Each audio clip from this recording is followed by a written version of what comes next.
Yeah, I mean, they didn't reveal his name as of yet, but now, after she made this complaint, and she also wrote an article about it and wrote a letter and everything and went on Twitter, that's when they actually have now banned him from flying on Alaska Airlines. Okay. But that's crazy that somebody could do those things and then they'll just tell you, oh, they've gotten complaints about him previously, and they just tell you got to move to a middle seat in the back when you're flying first class. Why doesn't he have to move? Why is he on this flight if he has a pattern of doing this? And they said, just ignore him. He has no filter. Crazy. Yeah, you can't just tell somebody not sit here and be sexually harassed and here's some more peanuts while we at it. And now I got to move to the back. All right, now let's talk about the girlfriend of Philando Castile, Diamond Reynolds. Now, you remember all the video footage that we saw when she was live streaming when her boyfriend, Philando Castile, was shot by the police in Minnesota. Of course, just to refresh you guys, and she had her 4-year-old daughter in the back, and it was a routine traffic stop, and that led to his death. Now, the officer in that case, Geronimo Yanez, that shot Castile several times, was actually acquitted, but he's no longer a police officer. Well, the girlfriend has just settled with 2 cities for $800,000. Blood money. Money. And not even enough blood money. I mean, there's not enough blood money that can replace a life, but that's low. $800,000. Come now, on, she man. said, while no amount of money can change what happened, bring Philando back, or erase the pain that my daughter and I continue to suffer, I do hope that closing this chapter will allow us to get our lives back and move forward. Now, the city had previously reached a $3 million settlement with Philando Castile's family as well. Yeah, it's crazy because the value of black bodies is getting cheaper. They was at least giving you millions. Now they're just giving you $800,000. And how traumatizing for that 4-year-old girl and for Diamond Reynolds in the car when this happened. I can't even comprehend that. Even when I saw that yesterday, I'm like, I don't even know why they released this kind of information, because it doesn't make the situation any better. It doesn't make it any better. Yeah, nothing will. Like it doesn't make us look like, okay, yeah, that's fair. No, it's not fair. No matter how much money it was, it wouldn't be fair.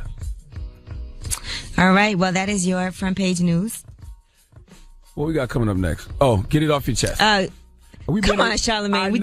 I know I should know how to do my job by now, okay? We've been on vacation for a week.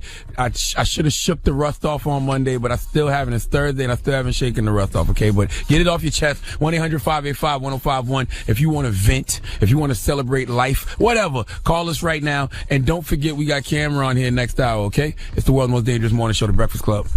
The Breakfast Club. Whether you're mad or blessed, we want to hear from you on The Breakfast Club. Get it off your chest. Hello? Good morning. Hey, good morning, man. I'm just calling because I'm kind of pissed off. You guys got rid of the Breakfast Club decision. I used to love that. I used to listen to that on YouTube all the time. Well, you can. That's so funny because I'm here at University of North Carolina, Charlotte, and somebody said that to me last night. They said, "What happened to the decision?" That's hilarious. Yo, that was the best. I don't know, y'all had a rocket, and I loved it, man. I hope y'all bring it back. Well, and I got another thing that got me mad, too. Well, hold on. Shoot your shot. We got Shoot Your Shot. We have a segment called Shoot Your Shot that we do now instead of the decision. So check that out. Tell us what you think about that. Now, what's your next thing? Oh, it's a little more safer, huh? Yeah, I see. But my next one, I've been calling for like 3 weeks to get that off my chest about the decision, and now I'm finally getting through. And I'm mad because that dude Trav gets through every day, and I can never get through. So I don't know what y'all doing. I don't know if y'all got something against Boston or what it is, but man, y'all. I think that Trav probably calls before the show and stays on hold. Man, I've been trying to do that. I've been calling before.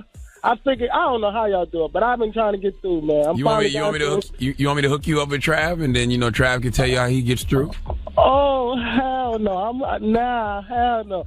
Nah, Trav is cute. But nah, I'm all set. I'm definitely all set. But yeah, man. We got beef now. You said you all set? Well, Trav can be your Cardi B. What'd you say? Yeah. He said he's all set. Oh, all set. Oh, okay. No. You fucking boy. You sound like you flirting. Yeah, man. You stop playing. Get out of here, Charlamagne. You wanna do Shoot Your Shot? Oh, he just called me Charlotte. Oh, now that guard coming down. Now you're picking up the closet. Nah, yeah, you stay up in there, boy. I know you want me to stay up in there, boy. Whoa. Exactly okay, guys, now. I know. Y'all gonna stop this. Let me get. Yo, MV need to come back. Go put you back in line, man. Whoa. Have a blessed day, sir. Now, 1-800-585-1051. If you want to get something off your chest, if you want to vent, if you want to celebrate life, whatever you want to do, call us right now. It's the world's most dangerous morning show, The Breakfast Club. The Breakfast Club. We want to hear from you on The Breakfast Club. Good morning. Get it off your chest. It's the Breakfast Club. My name is Tiff. I want to tell y'all why I'm mad. Why you mad, Tiff? So I got back into a relationship with the father of my children. Kids are 10, so we have a history, and it's been 2 months. He came over, went through my stuff, and saw a video of me giving my ex some love, I'll say. Your children saw that? Oh, okay. My kid's dad, yeah. Wow. This was now oral he's mad sex? at me. Yeah, and it was like years ago, like 2013, and he's mad in 2017. Like, why are you going through my stuff? I don't feel like I should have to go through it. First of all, that fellatio is still fresh. I don't care. You know what I'm saying? If it's fresh to my eyes, that's number one. And number two, that's the best you could come up with. Why are you going through my stuff? No, why you still got this on your phone or whatever? No, he shouldn't have went through her stuff. Actually, it was in my Dropbox in my computer. It wasn't on my phone. So it was like a long time. Now, that's crazy. Why is he going in her Dropbox? Why is he doing all that? Why are you saving this? You want a life of porn? I didn't know it was there, honestly. I didn't even know it was there. Wow. Honestly, I'm gonna be real. I didn't even know it was there. You cannot be And mad that was at a before him. He can't be mad at what was before him. Yes, he can. Exactly. I don't know. Because he was doing the same thing on his, and I didn't. That man was not giving no other man fellatio. Don't you lie on that man. Talk about that man was doing the same thing. Now, did that video have a timestamp on it? How are you supposed to know this was from 3 years ago? It does. It has dates on it on the bottom. I ain't gonna lie to you. There you go. I would be hurt. You know what I'm saying? Because you're like, damn, you getting this freaky with a dude that y'all so intimate that y'all recording you giving him the basket weave technique and slobbing on his knob? How you expect me not to be mad about this? She's a grown woman who was in a relationship with somebody. What do you think happens? I don't care. I'm gonna react to it. It's gonna make me feel away. You can't tell me. You shouldn't go in somebody's Dropbox. Don't expect a response from me for something that happened years ago. Expect a response from me if I'm cheating on you currently. I'm not, so I shouldn't have to go through this.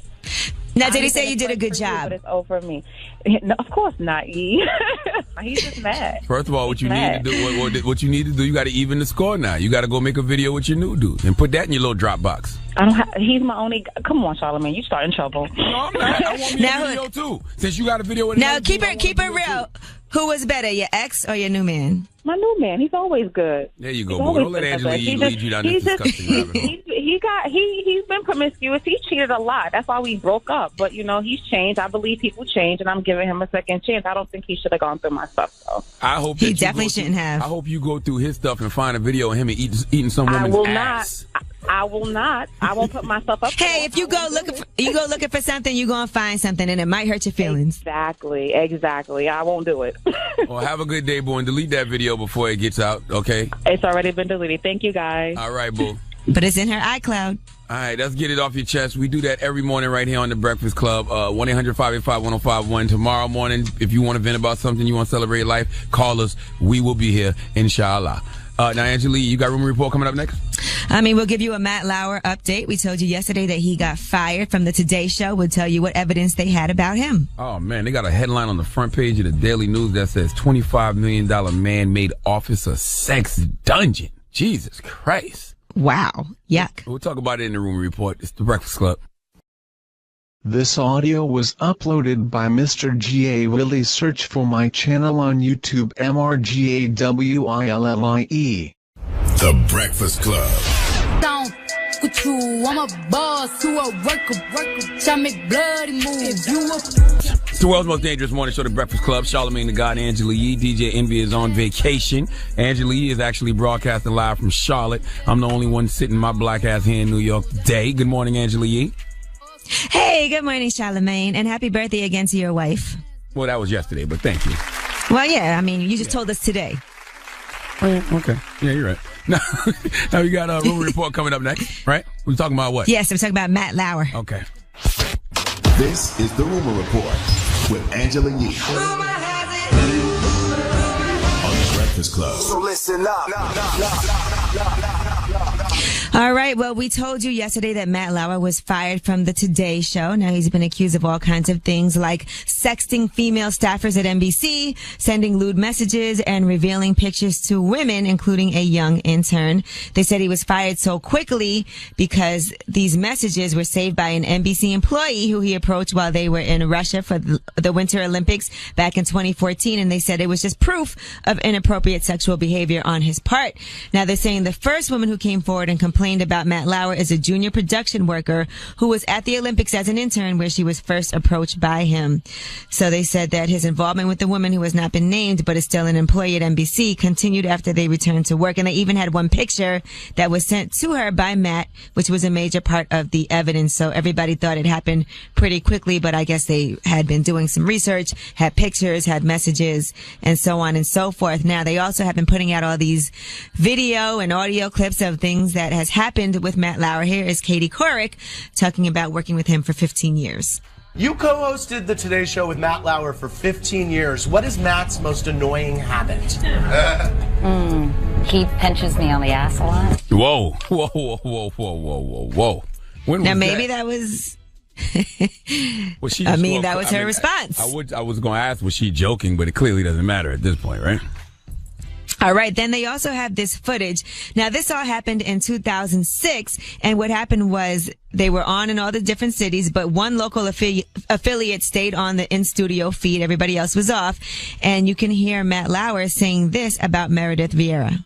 I'm calling. Hey, Sweater. Keep bending over like that. It's a nice view.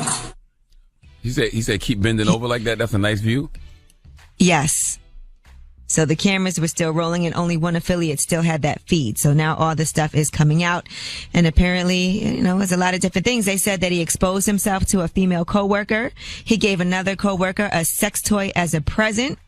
And they said that he would walk around and play the game F, Marry, Kill in regards to his female co-hosts at NBC. Well, it's good to know. It's good to know they did a thorough investigation, because when I saw this story yesterday and they said the complaint came out Monday and then he got fired Wednesday morning, that's scary for a guy. Because in our mind, we like, hold up. So people just making accusations and people getting fired. There's no investigation. There's no nothing. So it's good to know they did an investigation and they got more than enough evidence to prove. Right. And then he also has now left New York City. He has to go and explain what happened to his oldest son, his 16-year-old son, Jack. He wants to go see him in person, explain why he got fired the way that he did. So, what do you mean? How do you explain that? You explain to your 16-year-old son that your daddy is a pervert. Your daddy's a horny individual, you know what I'm saying, who's a creep. That's all. You gotta tell the truth. Right. I mean, honestly, you just gotta tell the truth. He did have some consensual relationships at work as well, but they're saying that's also problematic because he was in such a position of power. So there's just a lot of things going on now with Matt Lauer. Wow. All right. Now, you guys remember when DMX was up at he was up doing an interview with the Breakfast Club, and then this went viral of him singing around the holidays. This was back in 2012 that this happened. Check it out. Come on, Rudolph the red-nosed reindeer had a very shiny nose. And if you ever saw him, you would even say it close. Come on! All of the other reindeer used to laugh and call him names. They never let poor Rudolph join in any reindeer games. Salute to Vanessa. Well, to get you guys... Hold on, salute to Vanessa did that. Vanessa don't work here no more. I don't know why they got rid of Vanessa, because Vanessa was very creative, but she's the one who asked DMX to do that. Salute to Vanessa, man. Well, now to get you guys in the holiday spirit, there's an official cover of Rudolph the Red-Nosed Reindeer.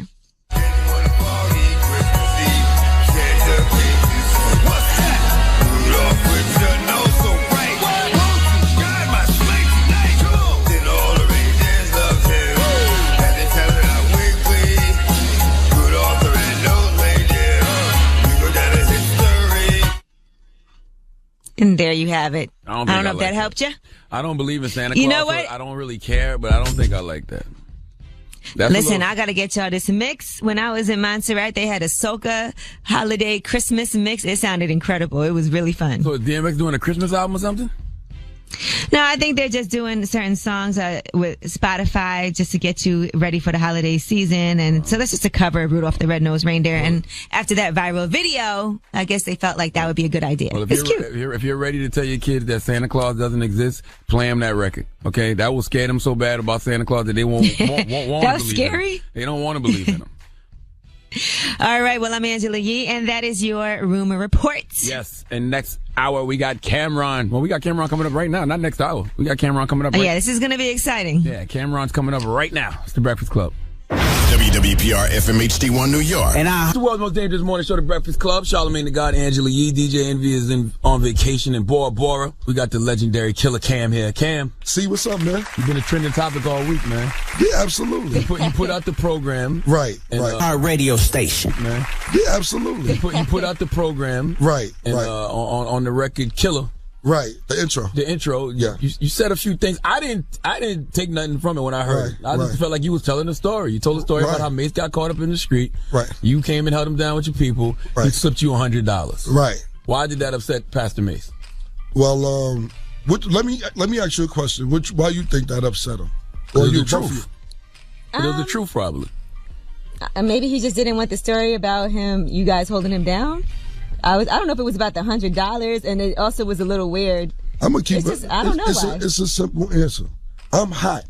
Mm-hmm. I'm on fire this month. What I'm not doing, the program's out. I'm on tour. Mm-hmm. I'm on ESPN. They worry about who I'm going out with. Who I'm got your dating. sneakers. My sneakers is out. I've got liquor. I'm hot. You're not gonna do this to nobody who's not hot. But basically on the intro, a lot of people will be like, yo, Cam diss Mace.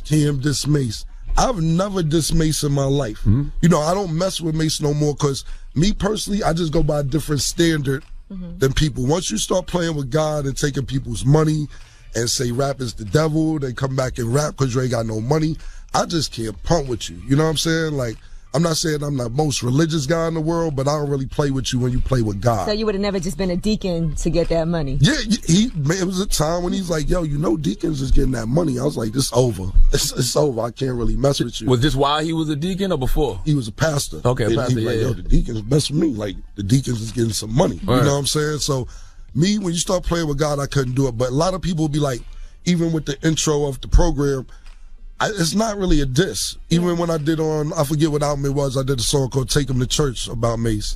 It's not a diss.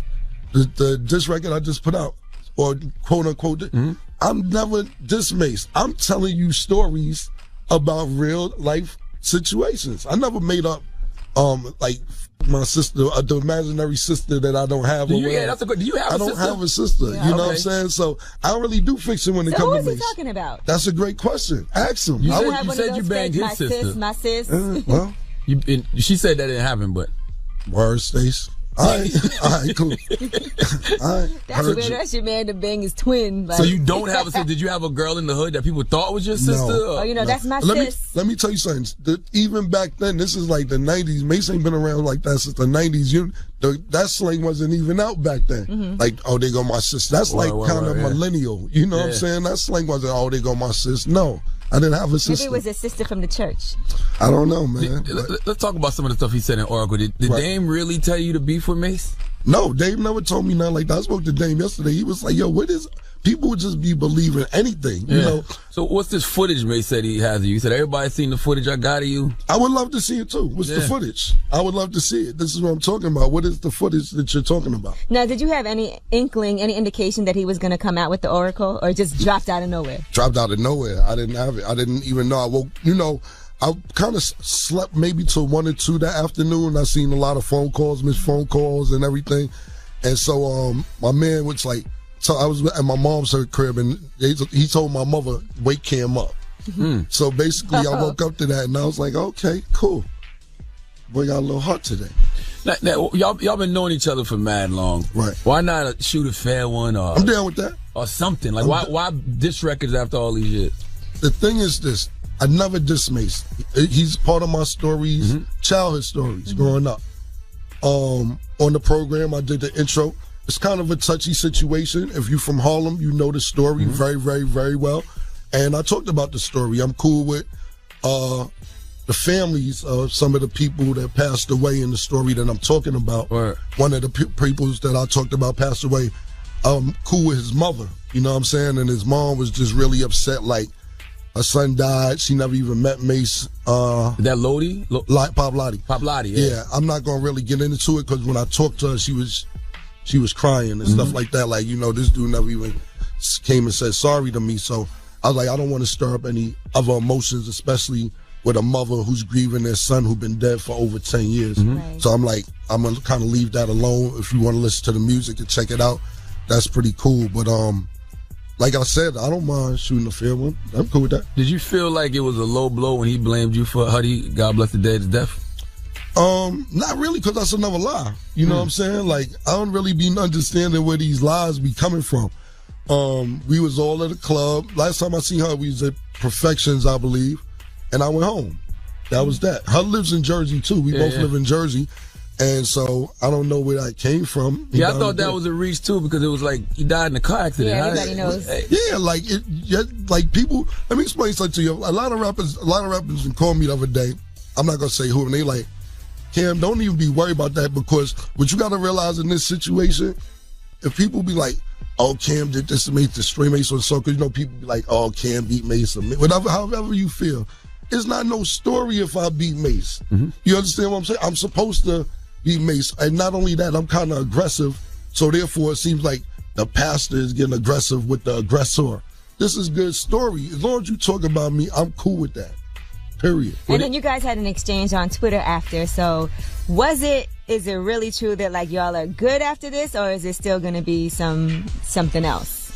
Well, you know, I'm going to be honest with you. Not me. I don't really have time, but a few people mad about him mentioning her. You understand what I'm saying? It's a real touchy situation. So me, I don't really have time to do nothing to Mace or set him up or do nothing like that. More of a, if you want a film one, I'm down with that. I'm not going to have nobody touch you or do nothing to you.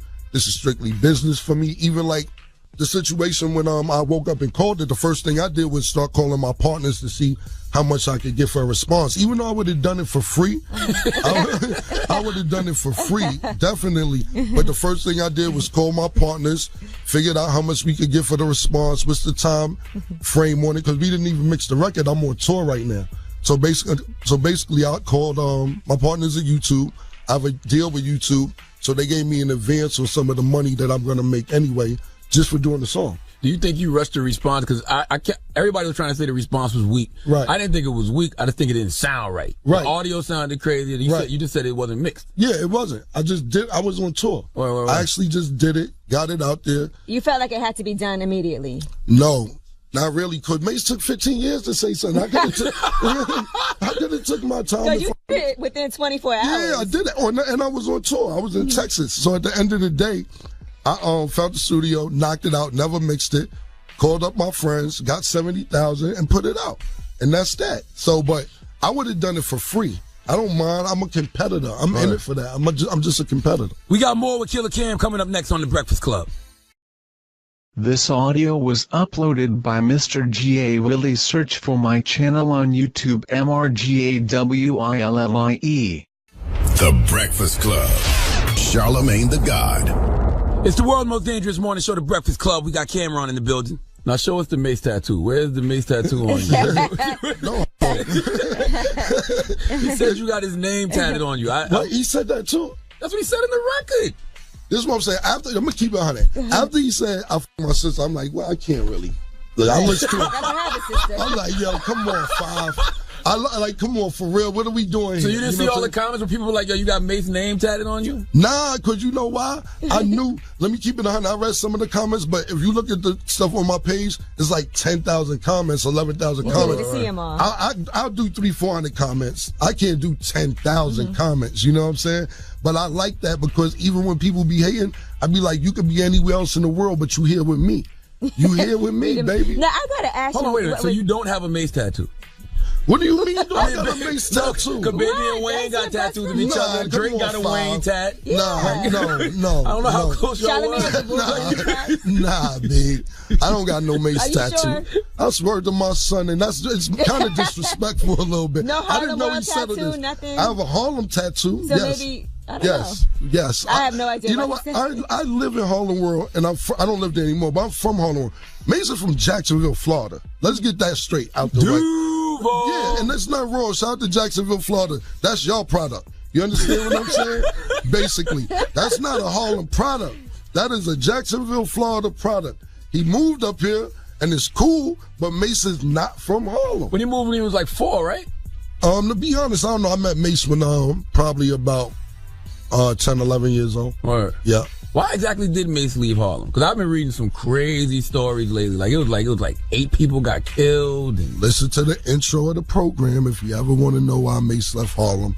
It's on the intro of the program. But if you ever want to ask him, that's a question for him. I don't know what story he'll make up and say, but if you listen to the intro of the program, it got pretty. That story will make over people's heads who's not from New York, and a lot of rhymes I write, even like the response to Mase joint. Everybody in Harlem know what I'm talking about. Every single bar I'm talking about in that response, everybody in Harlem like, facts. That's the truth. You ain't lying. That's true. Now let me ask you about this other allegation on your dinner time that was like, whoa, right. Did you really see a dildo? That's word in the bathroom? My son could stop breathing right now. On his life. On my son's life could stop breathing right now. Puff had a brown, and that's no disrespect to Puff. Puff wasn't there, so I don't know. Just telling you. Puff had a brownstone, I believe, on 35th Street. And Mase was staying there. I went to go meet him down there one day so we could bust a move. This is when he just signed with Bad Boy. He didn't even have an album out yet. He was just getting signed. And I went to use a bathroom, and it was a dildo on the bathroom sink. And when I came out, I asked him what's about. He like, that's Homeboy's joint. I don't know what it's about. He always have girls over here, but I don't know. I said, well, this one is sink. This is your bathroom. You're using this bathroom. I don't know where his bathroom at. You know what I'm saying? So, and that's word to my son, because stop breathing. I swear to God. But you know what? Guys use dildos on girls sometimes. That's true. We seen some. What he said. I'm not saying he didn't. Right. I'm just telling you what I said. It was just awkward. I'm not saying that right. that it was for either one of their personal use. I'm just telling you what I saw. Okay. He said you robbed Jules on some Diddy. Not at all. That's a lie also. A lot of things happen with Dipset. It's just because we all had a lack of communication. Mm-hmm. My deal with Juelz was I had a joint venture with Def Jam, and me and Juelz bust down the joint venture. So people who don't know what a JV is, a joint venture is, that means you split everything 50-50. Def Jam got 50%, we got 50%. The 50% that I got, Juelz got the 25% of the 50%. And that was that. All that was going around because we was all beefing with each other and arguing or whatever. I never even took $1 from Juelz ever. If Juelz, right now to this day, I had a 7-album deal with Juelz. Juelz would still be signed if I was an ass. As soon as he said he wanted to get out because he wants to communicate, I let him out the deal. Juelz got $900,000 just for splitting up with me when we broke up with the deal. So I thought he was having issues even being able to put out music. Once it was confirmed he wanted to really get out the deal with me, I let him out the deal. He been on this deal. He's not even with Def Jam no more, but he been on this deal since probably 2008, 2009. And I never heard Juelz complain about you taking money from him. This is what I'm talking about. This is exactly what I'm talking about, fam. It's good seeing the Dipset back together, especially after, I don't know, was that early this year or late last year when Jim cried on Flex, which I thought was real. Yeah. Right. You know what I'm saying? And then you got on Instagram and did the Cameron show. Right. Well, clearly y'all made everything cool behind the scenes. To be honest, Jim wears his emotion on his sleeve, and you can't knock him for that. That's what makes him who he is. But we all good now. It's not no problem. But I remember hearing y'all up here talking about it, too. And everybody was saying how, Cam, you should have came up here and told your side of the story. The best thing I could have ever done, and it's not against Jim, I'm just saying creating that atmosphere is to go live. It's because I got so many deals after going live because it's direct to consumer. I was drinking a Pepsi and didn't even realize what I was doing. I done did like 4 different deals with Pepsi since I've done live. I done did deals with Beats by Dre because now when I got something to say, even like I just told you I got paid for doing this song with Mase. Or now being that you have your own platform, you don't really need anybody unless you need help. You know what I'm saying? Like coming up here today, I needed this platform because I don't want to even address this on my social media unless I'm going to clown people because I got too much going on. But I say, oh, you want to go down the block and do something? I'm going to call my man Charlemagne and tell my side of the story. Because the thing is this, Mase, like, literally don't really know how to do business in this generation. You understand what I'm saying? And he's like on tour off this song. And I'm down with that. I'll go on tour with my song. But I'm really on tour. But he just, he's treating it like an album. Even an album, good album, 2 weeks, 2-3 weeks. You know what I'm saying? Because there's so much content out there. And it's a lot of content. But with me, I work and hustle so hard and I do so many different things. I can keep doing this as long as I want. If you want to be ignorant, let's go. I'm down to be ignorant. I'm high level ignorance. Did you really move to Orlando after the 50 situation? No. But I remember you was in Orlando. You I had the still house got a there, crib right? in Orlando. You know what I'm saying? First of all, Juju's from Orlando. Oh, You know what I'm saying? So we had cribs down there. Juju's originally from Miami. She moved to Orlando when she was about 16 years old. When I met her, it was in Orlando. So we had a bunch of different houses in Orlando. It wasn't, I'm not moving there. I lived there with Juju. Now let's talk about Juju for a second. You need to stop talking to people from Florida, it seems like. It don't work out for me. Now I got a bunch of friends in Miami that's super, super, super, super cool. I love Florida. I ain't gonna say a lie. Maybe I just need to stick in Miami though. All right, right now let's get into a Cameron mini mix, man. Courtesy of DJ Envy, who's on vacation this week. I don't know how he does it, but it's the world's most dangerous morning show, The Breakfast Club. Young Duro, just play. Throw hand on my handle, listening to gangster music. Hey, I stood alone getting domed from a stick. The most dangerous morning show, The Breakfast Club. We got Cameron in the building. Now, Yee? Now you and Juju broke up. What happened? It was y'all been together for over 10 years. Yeah, well, basically, it was just like kind of mutual. For me, it just wasn't fun anymore. You know what I'm saying? Like, I met Juju in 2002. She's my friend before we even started being serious. You know what I'm saying? Like, that was my homegirl. Like, and everything was fun. But for me, once Instagram came out, like, I'm the one who promoted her Instagram, marketing her, showing her body and showing people how beautiful she is and saying, look, I got a gorgeous woman without being too untasteful about it to me, in my eyes. But that's how I was marketing her because I thought she was beautiful.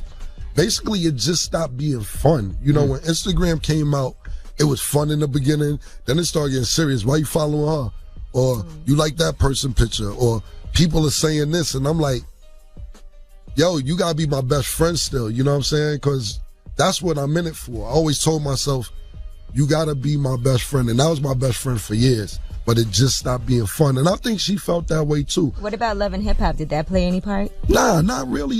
I'm the one who got her on Love and Hip Hop. Right. I negotiate the deal. Like, she got paid last season more than any new cast member on Love and Hip Hop ever. It don't matter who the newest cast member was. So I'm the one who told her to do it. But it had nothing to do with it. After we broke up, what happened was we've been broke up for about 6 months, but we cool. We don't have no problems. Well, we didn't have any problems with each other. We're gonna talk about that. Yeah, it's all good. So we didn't have any problems with each other. So a lot of people think Love and Hip Hop is like real. So it's a lady who writes the storyline up there named Kim. She writes all the storylines. Kim Osario? Yes, Kim Osario. She used to work at the Source, so she writes storylines. And she told a mutual friend that she doesn't know my friend that's my friend, how Juju got on the show and talked about us breaking up. I ain't mind people knowing, but I'm like, if that's going to be the first platform, I'm going to say what's going on too, because why give it to them? Now, if they going to pay you extra to talk about it, that's cool. Let them pay you extra to talk about it. You know what I'm saying? But they're not paying you extra.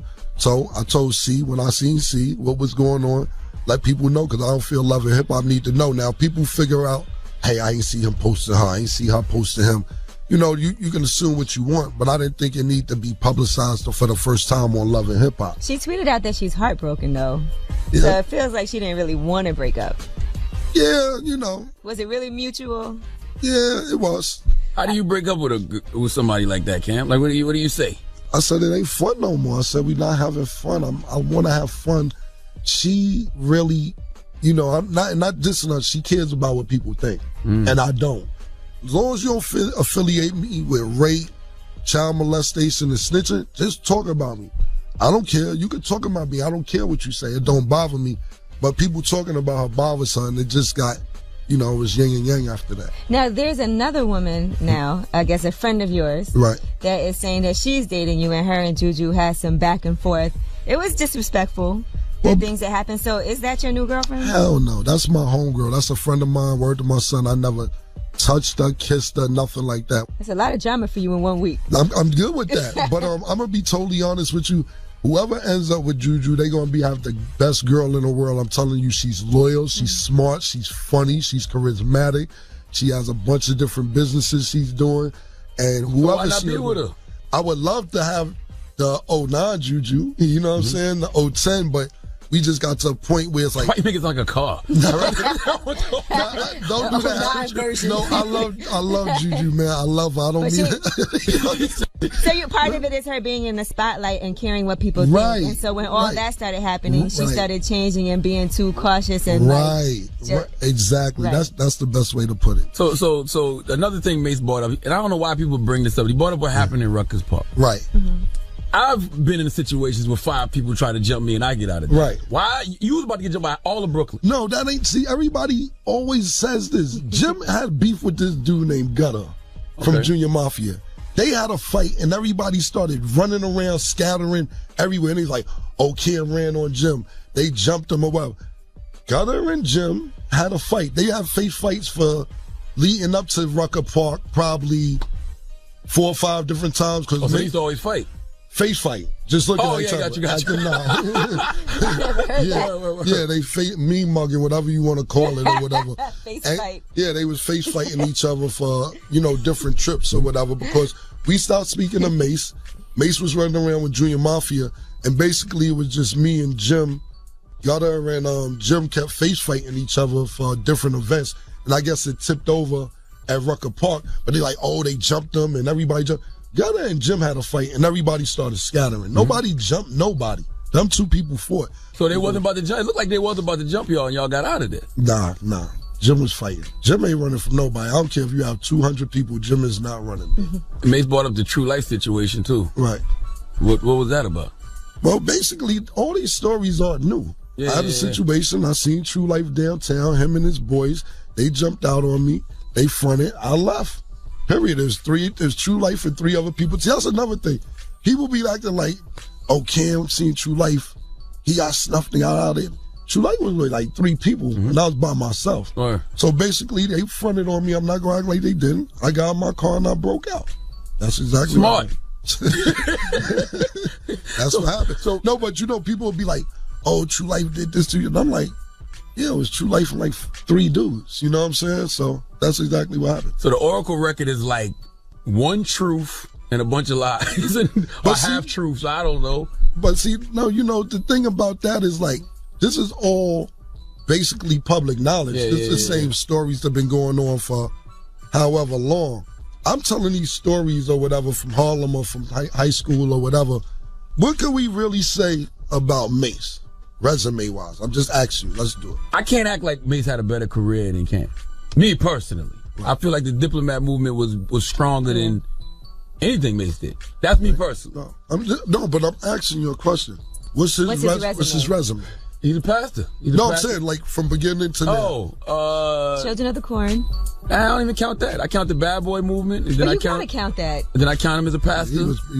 And then confused after that. Thank you. So you got Bad Boy, pastor rapper. Pastor rapper, yeah. What can I talk about? I've been outside for 20 years. You can talk about a million things that went on with me, whether it's fighting, whether you want to say I ran in Rucker, whether you say True Life, whether you say beefing with Jay-Z, whether you say beefing with 50, whether you say beefing with Nas, whether you say little rap battles here, whether you say the diplomat movement, whether you say all the artists Cam had, whether you say his liquor deals, whether you say his sneakers deals, whether you say his girlfriend, his acting, making the color pink popular, making the color pink popular. Which he tried to get at you for.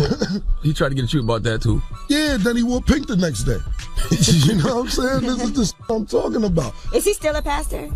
I don't know. This is what I'm talking about. This is the shit I'm talking about. Mace did wear pink once. A lot.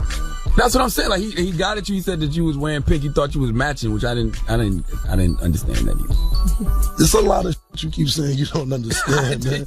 I don't understand it, man. I do agree that Mace doesn't know how to operate in this area, because even when we got into our little face fight in Miami, he was saying to me like, yo, they blackballing me in New York and you leading the charge. And I'm like, yo, nobody's blackballing you. It's just not the 90s. Right. Nobody cares. Mace still dressed like the 90s. You know? Nah, serious. Like, you ever see him? I'm not dissing him, but like, if you see him, he dressed like the 90s, right? What's the dude? Dude put it in the song, man. I ain't hear from him in a little while. He saying, I don't wear big clothes like Mace. Who are they? Rich Homie Quan? Rich Homie Quan, yeah. Okay. Rich Homie Quan. And, he said, I don't wear big clothes like Mace. But if you look at Mace dressing, just looking at him like about to sing the first verse on the song with him in Total. You know what I'm saying? Now, what happens? Has Mace even tried to reach out to you? Hum if you want to. Hum if you want to. Like, every time you see him, that's what you think about. Yeah, all that. Check what, lace who? That ain't, you know, that's when I see him, like today, that's what I think coming out. I think it's wild that he said you your sister and you don't got a sister. Like, that's a reach. Like, if you're going to lie about something, you can't lie about nothing like that. That's crazy. I think the whole is crazy, to be honest. Like, but y'all don't know this dude. Like, none of this shit really surprised me. None of it. You know what I'm saying? This dude is a compulsive liar. Like, Mason's going to go off and do whatever he does after this. He's not going to stick around and do no other shit. Yeah. And if he do, we got to stand him for it. All right. Period. All right. Killer Cam, y'all. Hey, Cam, thank you for coming, brother. Thank you, C, for having me. Appreciate you, man. Appreciate you. Yes, sir. It's The Breakfast Club. The Breakfast Club. When I need you in my life. Dangerous Morning Show, The Breakfast Club. Charlamagne the God, Angela Yee, DJ Envy is on vacation. Drop on the clues bombs for Mr. Cameron for coming by this morning. That whole interview will be up on Breakfast Club AM's YouTube page in a few. Much longer than it was on the air. It was about 55 minutes in total. I think we played about... Yes, I enjoyed it. Yeah, I think we played about 20 of those 55 minutes, but y'all can go watch that on YouTube later. Now, Angela, you got rumor report. You think Mace would ever come up and respond? I don't know. I mean, I don't know. I would never say never. Maybe. Okay. Yeah. Maybe. All right, well, let's talk Jay-Z next in the rumor report. It's about time. What's going on? Rumor report. Rumor report. This is the Rumor Report with Angela Yee. This audio was uploaded by Mr. G.A. Willie. Search for my channel on YouTube, MRGAWILLIE. On The Breakfast Club. Well, Jay-Z recently did a very extensive interview with New York Times Style magazine. It's called T. And he talks about a lot of different things, including who he would like to see as president. Here's who he had to say. I find it funny, but my leadership, I like Dave Chappelle's leadership. Go ahead. You know what I'm saying? You're going to vote for Dave Chappelle for president? Because he tells it in humor so you can deal with it, but it's always a nice chunk of truth in there. I must have missed that part. I saw the part when they asked him about who does he consider a good black leader, and he said Dave Chappelle. I didn't know they asked him about Dave running for president. I didn't hear that part. Well, I don't think that he expects him to really run for president, but he said he could see him. All right. Now, he also talked about a lot of different things. Now, according to this writer, he was really just interested in Jay-Z making that transition from being a kid from Marcy Projects to now having this $88 million mansion, more than a lot of other things in his life. And of course, his relationships with people.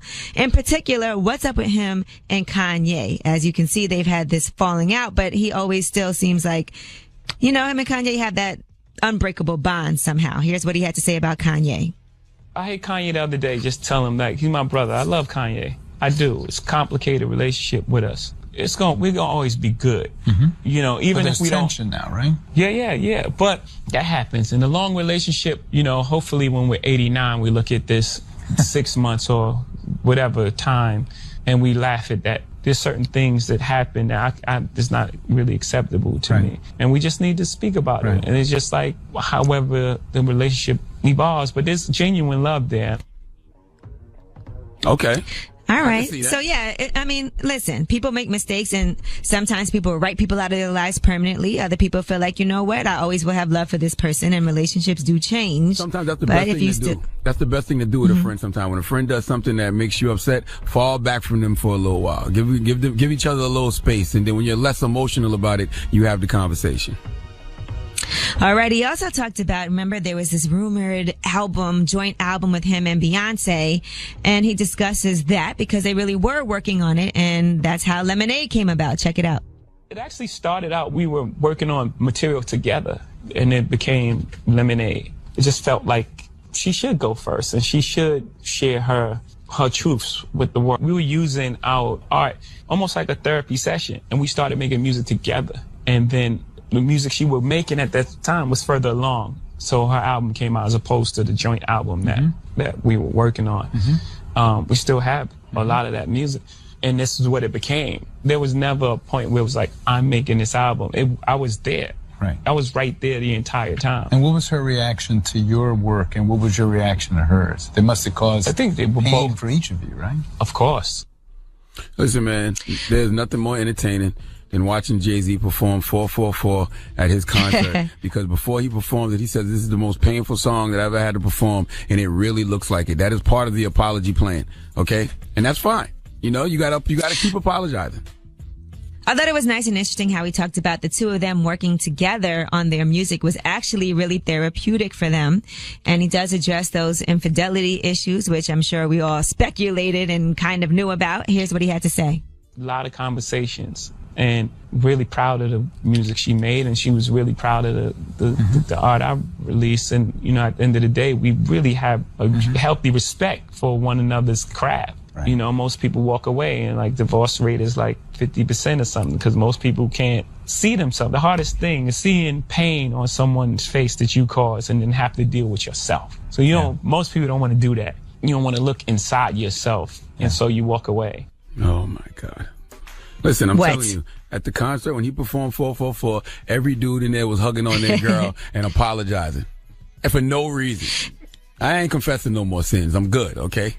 Right? And you know, some guys will say that cheating doesn't mean that they don't love you. Men just do that because but what does mean that is that if you, let me say something. If you're causing somebody pain and you know you're continually causing them pain over and over again, then that means you don't love somebody if you keep on doing that to them. So you might think it's just a physical act, but the fact that you're hurting someone, that's what's really the problem. That's not true either. Once you realize that you're hurting that person, or you know that you're causing this person pain and you continue to do it, then you know that your love is questionable. But once you realize that's why I said continually over and over again. Yeah, but once you realize you've made a mistake and you hurt them that one time and you don't make that mistake anymore, the best apology is change behavior. Always. Period. Right. So that's why I'm saying when you're constantly cheating and doing it over and over again and seeing that you're hurting someone, then that means that you don't care. Or you don't care enough. All right, now Jay-Z also... You should try harder and not get caught. Now, also, Jay-Z has admitted that he did go to therapy, and that's helped him a lot with his growth. He, went to speak to a professional about his mental health, and here's what he had to say about his realizations in therapy. I grew so much from the experience. But I think the most important thing I got is that everything is connected. Mm-hmm. Every emotion is connected, and it comes from somewhere. And being aware of it in everyday life puts you at such an advantage. There was a lot of fights in our neighborhood that started with, why are you looking at me? You looking at me? And then you realize you're in the space where you're hurting and you think I see you, so you don't want me to look at you. So you put on this shell of this tough person that's really willing to fight me and possibly kill me because I looked at you. Knowing that and understanding that changes life completely. All right, so you guys should check out the whole entire interview when you get a chance. It's 35 minutes long. It was good. Yeah. All right, I'm Angela Yee, and that is your Rumor Report. Now let's get ready for some more therapy. Charlamagne, you got that donkey of the day? Yes, this is a great moment to teach. It's a woman on Fox News named Laura Ingraham who is trying to demonize two very influential people in our culture, and I need her to come to the front of the congregation. We'd like to have a word with her. Can't wait. All right, Donkey of the Day when we come back with Charlamagne. It's the Breakfast Club. WWPR FM HD1 New York. An iHeart radio station. The day. Bunch of jackasses. For the Donkey of the Day. That's pretty funny. Charlamagne the devil? Possibly. The Breakfast Club. Yes, Donkey of the Day for Thursday, November 30th goes to Fox News' Laura Ingraham. Now, one thing that will never change ever in America is the demonizing of black men. Doesn't matter who the black person is, light N-word, dark N-word, faux N-word, real N-word, rich N-word, poor N-word, house N-word, Phil N-word, you're still an N-word, okay? In the eyes of some of these white folks. Well, Laura Ingraham is one of those white folks who refuses to see us as anything but a no-good N-word, and she gave us ample evidence of this last night when she had my guy, Daytwan Thomas. Drop on the clues bombs for Daytwan Thomas. That's our guy, Daytwan. Yes, editor-in-chief of Vibe magazine. He was on her show, The Ingraham Angle. and she wanted to discuss the 2018 Grammy nominations. Now, for the first time ever, the Grammys shut out white men in the Album of the Year category. There are no white men in the Album of the Year category this year. You got Jay-Z's 444, Kendrick Lamar's Damn, Bruno Mars' 24K Magic, Lord's Melodrama, and Childish Gambino's Awaken My Love. So that's 3 black men, a other, and a white girl. All right, no white men in the Album of the Year category. Well, Laura Ingraham wanted to discuss. Yeah, she wanted to discuss the importance of the 2 rap titans and what they mean to the young listeners of today. Let's hear some of it. Are the lyrics of Kendrick and Jay-Z, multi-millionaires, incredible entrepreneurs as they are, what our kids need to be hearing? And now, what is the cultural impact of all of this? Joining us now is Datejuan Thomas. He's the editor-in-chief of Vibe magazine, and he joins us now. Well, it's particularly good because they speak to those that they don't get a chance to be heard in situations like this. When you think about, young black men and being targets, for so many years and not having a voice to be able to show some kind of strength and power and empowerment, these are the voices that are there for us. Jay-Z has been one who's made it from, the street to, to the stock market, to the boardrooms and presidents of labels and things of that nature. And then Kendrick, he's well on his way as well. Let's talk about, obviously Jay-Z is a well-known story, but he was a kid, wasn't he a cocaine, crack dealer, stabbed his manager or someone in the neck? Now, I don't have the patience for these kind of conversations anymore because one thing I'm not doing in my older age is explaining myself to culturally clueless white people, okay? I don't give a damn what y'all think about me or my culture. F out of here. You see what she did there? This is why I be using the term white devil and crack ass cracker. That man, Datejuan, answered her question and broke down why Jay-Z is empowering, listed all his business acumen, and the only thing she could reply with is he used to sell coke and he stabbed someone back in the day. Even though he's clearly not that guy anymore, he's still a no-good N-word in the eyes of Laura Ingraham. Now, Laura Ingraham goes on to recite some lyrics from Jay-Z off the 444 album. I wish she never did this. And she picked of all songs. The story of OJ. You can't tell me God don't have a sense of humor. Let's hear what Laura had to say.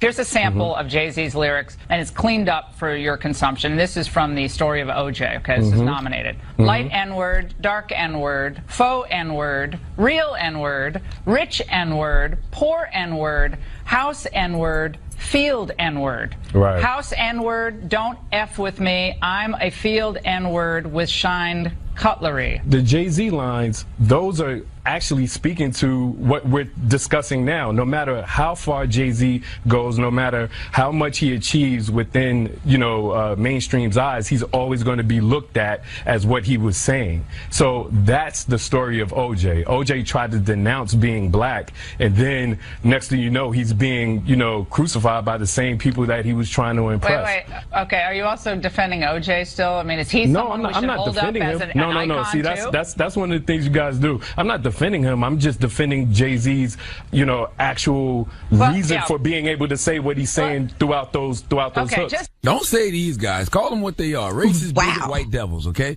2 things here, Laura Ingraham. First of all, Laura's too stupid to realize that the lyrics she decided to showcase from Jay-Z from the story of OJ are proving Hove's point, just like Datejuan just said. Jay-Z has evolved into a father, a husband, businessman worth $500,000, but Laura wants to paint him as a coke dealing, manager stabbing N-word. I love Datejuan's response to her because I feel the same way. I would have just worded it a little different. Charlamagne the God would have said, look, all Jay-Z was saying on the story of OJ is no matter how much success you achieve in America as a black person, some white devils like you, Laura, won't see him as anything but a crack-selling, manager-stabbing N-word. Second thing, did you see how whiteness worked in that moment? She tried to make a correlation between OJ and Jay-Z by saying, so now are you defending OJ too? Miss Mayonnaise, listen. You know damn well Datejuan was saying nothing in defense of OJ. You're just trying to demonize all black men. So you take a black man that white people demonize, and rightfully so, OJ Simpson, and make a correlation that doesn't exist between him and Hove. Now, this is where the reach happens. Let's hear her break down some lyrics from Kendrick Lamar's Humble. Here's a little something from Kendrick Lamar's record, by the way. It's called, again, as I said, Humble. And disassay with my boo, bae, tastes like Kool-Aid for the analyst. Girl, I can buy yo a word with the world with my pay stub. Ooh, that P word. Good. Won't you sit on my taste buds? That change didn't Yo, just that's all happen. wrong. That's all wrong. You know, it's unfortunate that you guys picked only those particular lines and not the more uplifting and supportive lyrics that they also put out. No, it's not. Real quick, Laura, real quick. With Kendrick's lyrics, what he's trying to get across there is speaking to a woman or speaking to, you know, the audience in a way it's objectifying that he a can, woman, that he can. No. Laura, you have to understand that this is a creative license, and they're able to do Well, that there's a lot of from things that word are to creative. word, from bar to bar to verse to verse. My point about this is, don't we want to really lift people up with? But you have to hear the other songs. You have to be able to take the whole project rather than bits and pieces that work for your agenda. I ain't got time for the back and forth. Daytwan is absolutely Ooh, that would have been a frustrating conversation. Daytwan is absolutely right. It is unfortunate they only picked those lyrics, but you know the picture they're trying to paint. They're trying to discredit and demonize two of our best and brightest, and they just salty that they are nominated for Album of the Year and no white man isn't. First of all, this is how you know she's culturally clueless. Number one is Douce, which is an adult beverage. Okay, what did she say it was? It's disassay. What? Disassay. It's Douce, all right? And second, it's Kendrick Lamar. If I have to have a conversation about Kendrick Lamar being socially conscious, if I have to have a conversation about Kendrick Lamar rapping about things of socially redeeming value, being uplifting, empowering, if I have to have a conversation with you about that, then it's not a convo worth having. That's like explaining why LeBron James is good in basketball or why Albert Einstein was a genius. Some things are so obvious they're not worth the conversation. In fact, I would have simply said to Laura Ingraham, go listen to Kendrick Lamar's We Gonna Be All Right. Now, Laura would have misunderstood me and said, yes, we are going to be alt-right. And that's when I would have said, no, I said we're going to be alt-right. Okay? Nothing is more empowering and uplifting than that song, all right? Moral of the story is simply this. Never waste your time trying to explain who you are to people who are committed to misunderstanding you. Laura not looking for answers. Laura's not looking for answers. She's just pushing an agenda. And that agenda is demonize the black man by any means necessary. Please give Laura Ingraham the biggest hee-haw, please. All right, you. Well, that was aggravating. Yes, it was. Now it's time for Ask Ye. So if you got a question for me, call up right now, 1-800-585-1051. It's the world's most dangerous morning show, The Breakfast Club. The Breakfast Club. This audio was uploaded by Mr. G.A. Willie. Search for my channel on YouTube, MRGAWILLIE. Bag it up, bag it up, bag it up, bag it up, rake it up, rake it up. Oh, what's up, Angela? How you doing? Breakfast Club, how you guys doing? It's hard to get through to you guys. Sorry. My question is this. Well, here's my thing. I've been married for 3 years, and she's epileptic. And, like epilepsy, I guess, after a while it takes a toll over the mind. And, so we have this baby who's on the spectrum. He's 2 years old. He's going to be 3 in March. I took care of this woman for 3 years. She didn't have to work. She didn't have to do anything. I wanted to, keep stress away from her because stress is what caused her seizures. Okay. So I did everything for 3 years. Then all of a sudden, she's like, I don't want you no more. I don't want to be in this no more. I want to be out. You can keep the baby. Whoa. And she left, like 6 months ago. And she calls sporadically maybe to check on him. But it's like she's not really in his life. And, I've been feeling kind of standoffish about moving on. Mm-hmm. And I don't know if I should move on or, it's a lot that I'm going through because, a lot of women, that's a lot of stress on somebody meeting someone who has a child that's autistic or on the spectrum. Right. So it's like, how do I put myself out there?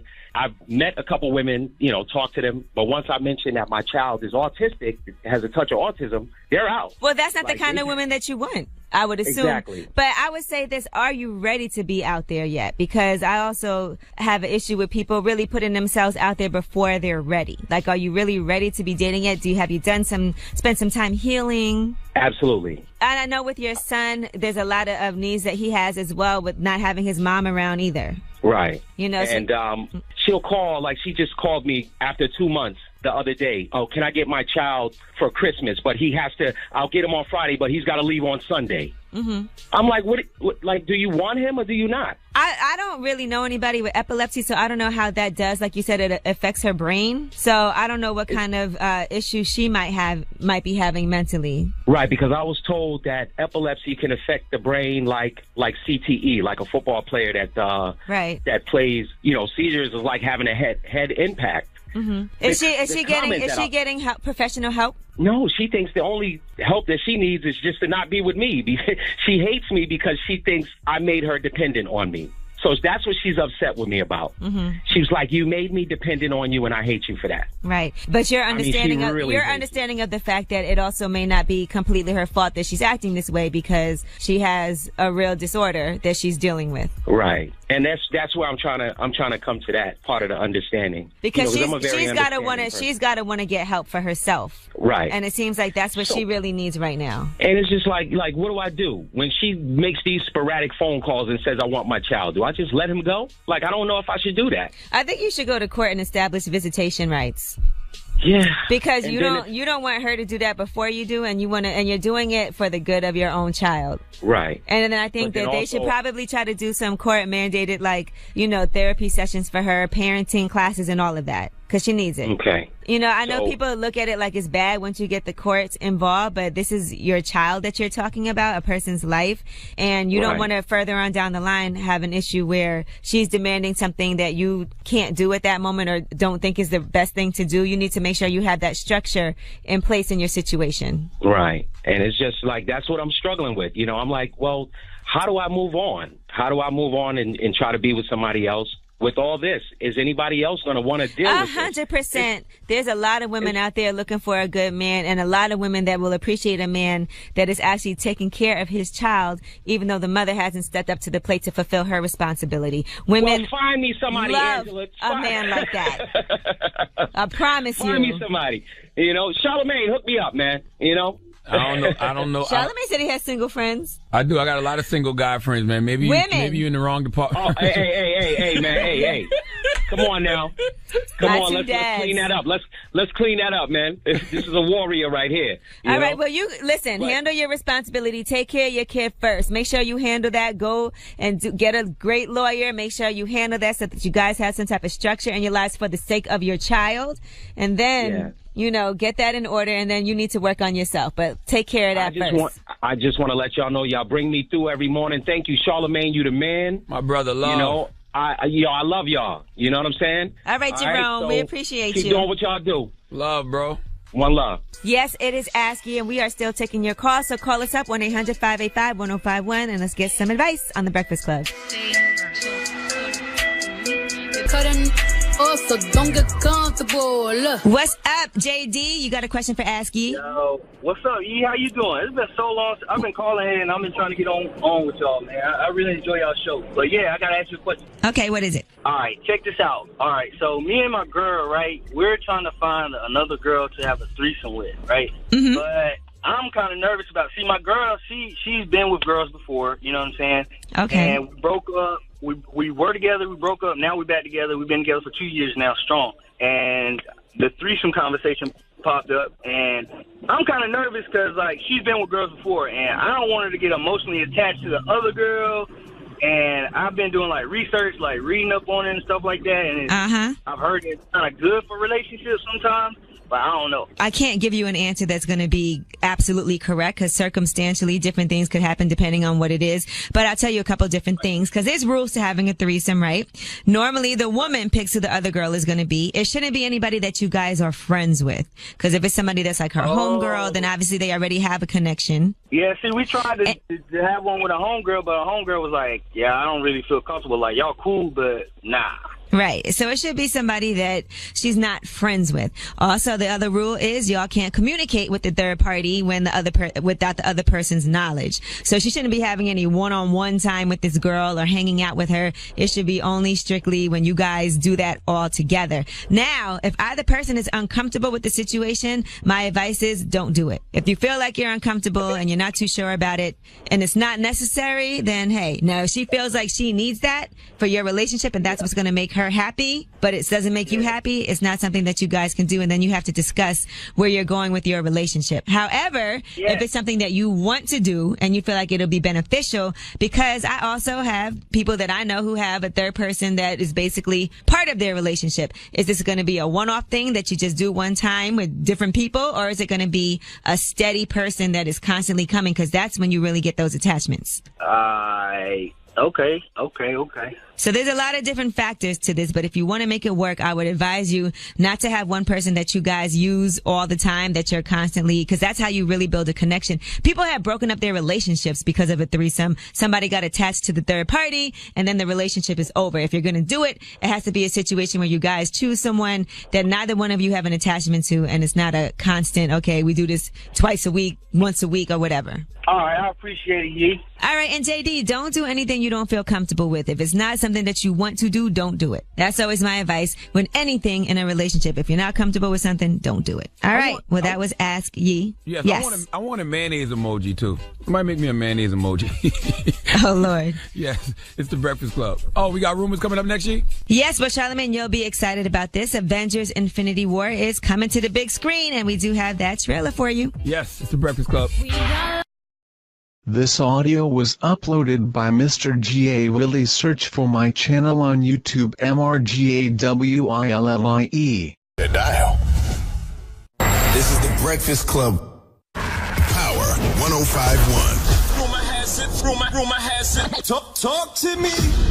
What's up? It's Angela Yee, and I got your rumor report coming up in 3 minutes. We'll be talking about Cameron. He just stopped by, and he made some valid points.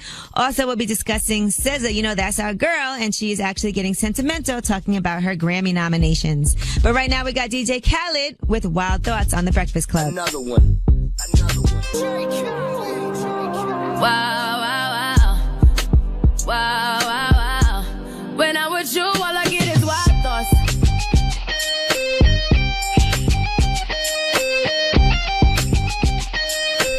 Yes, it's the world's most dangerous morning show, The Breakfast Club. Charlamagne the God, Angela Yee. DJ Envy is on vacation. Now, Angela Yee is about to talk about something that's near and dear to my heart, Marvel Comics and the Avengers trailer.